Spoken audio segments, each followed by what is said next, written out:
Hi guys, welcome to I dream. నేను మీ చాణక్య. సంధ్య theatre ప్రమాదంలో అల్లు అర్జున్ ప్రత్యక్ష పాత్ర లేకపోయినా ఆయనను లక్ష్యంగా చేసుకున్న శక్తులు కొన్ని వేధించే ప్రయత్నం చేశాయి. కానీ తను మాత్రం చట్టం న్యాయం మీద విశ్వాసంతో సాగారు. ప్రస్తుతం అవే ఆయనకు అండగా నిలబడ్డాయి. తన నేరం లేదని తేల్చాయి. ప్రత్యక్ష పాత్ర లేకుండా అల్లు అర్జున్ని బద్నం చేయాలన్న శక్తుల్ని అడ్డుకునేలా తాజాగా తీర్పులు కనిపిస్తున్నాయి. తొలుత తెలంగాణ హైకోర్టు బెయిల్ మంజూరు చేయగా ప్రస్తుతం నాంపల్లి కోర్టులో అల్లు అర్జున్కి పూర్తి స్థాయి బెయిల్ దక్కడం ఉపశమనంగా మారింది. వాస్తవానికి డిసెంబర్ 4 నాటి ఘటనలో ఆయన తప్పు లేదని తొలుత నుంచి చెబుతూనే వచ్చారు. చెయ్యని నేరానికి శిక్ష వేస్తున్నారంటూ వాపోయారు. అయినా కానీ ఆయన ఎదుగుదలను, జాతీయ స్థాయిలో దక్కుతున్న గుర్తింపును సహించలేని శక్తుల పన్నాగాలతో అల్లు అర్జున్ ఇక్కట్లు ఎదుర్కొన్నారు. తప్పు లేకపోయినా కోర్టులు, జైళ్లకు వెళ్లాల్సి వచ్చింది.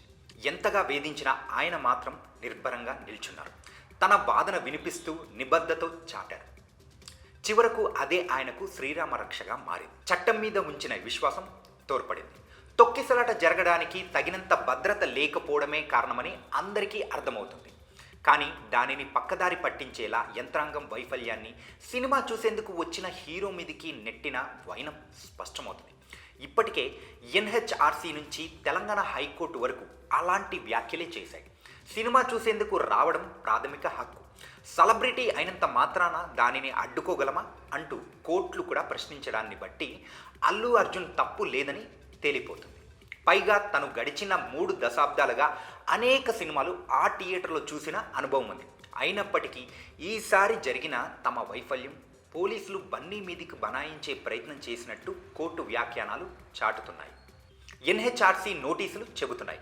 అల్లు అర్జున్ మీద, ఆయన వ్యక్తిత్వం మీద దాడికి ప్రయత్నించిన వారందరికీ తాజా తీర్పులు చెంపపెట్టుగా మారాయి. కేవలం అల్లు అర్జున్ని టార్గెట్ చేసుకుని సాగించిన రాద్ధాంతాలుగా తేల్చాయి. స్టార్ హీరోగా ఎదిగిన తీరు సహించలేని ఐకాన్ స్టార్ ఎదుగుదల అడ్డుకునే కుట్రగా నిర్ధారించాయి. నేరుగా అల్లు అర్జున్తో పోటీ పడలేక కొందరు సాగించిన పన్నాగాలుగా పసిగట్టాయి. ఇలాంటి కుయుక్తులతో అల్లు అర్జున్ ఎదుగుదలను అడ్డుకోలేరని తేల్చాయి. విశేషమైన వ్యక్తిత్వం, ఉన్నతమైన నటనా సామర్థ్యం అల్లు అర్జున్కి ఆభరణాలుగా తేలిపోయాయి. పద్మవ్యూహంలో అభిమన్యుడు మాదిరిగా ప్రత్యర్థుల కుట్రలకు ఛేదించి అల్లు అర్జున్కి ఆటంకాలు అధిగమించడం విశేషంగా మారింది. ఇలాంటి అనుభవాలు ఆయనకు ప్రజా జీవితంలో పాఠాలుగా ఉపయోగపడతాయనే అభిప్రాయం బలపడుతుంది.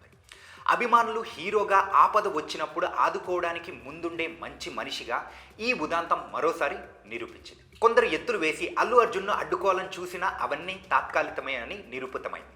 ఒకవైపు సినిమా బ్లాక్ బస్టర్ సాధించిన విషయాన్ని జనం దృష్టికి రాకుండా చేసిన ప్రయత్నంగా భావించాల్సిగా ఉంటుంది. దేశమంతా బన్నీ ఘనతను గుర్తిస్తున్న వేళ జనం దృష్టిని మరల్చేలా ప్రయత్నంగా నిరూపితమైంది. కాబట్టి ఇకపై ఆటంకాలు, అడ్డంకులను సృష్టించి అల్లు అర్జున్ హవాని అడ్డుకోవాలని ఎవ్వరు ప్రయత్నించినా అది చెల్లుబాటు కాదని కోర్టు నిర్ణయాలు చాటుకున్నాయి. అల్లు అర్జున్కి తాత్కాలికంగా కొన్ని ఆటంకాలు సృష్టించగలరేమో కానీ ఆయనకు అడ్డుకట్ట వేయడం అంత సులువు కాదని మరోసారి నిరూపితమైంది.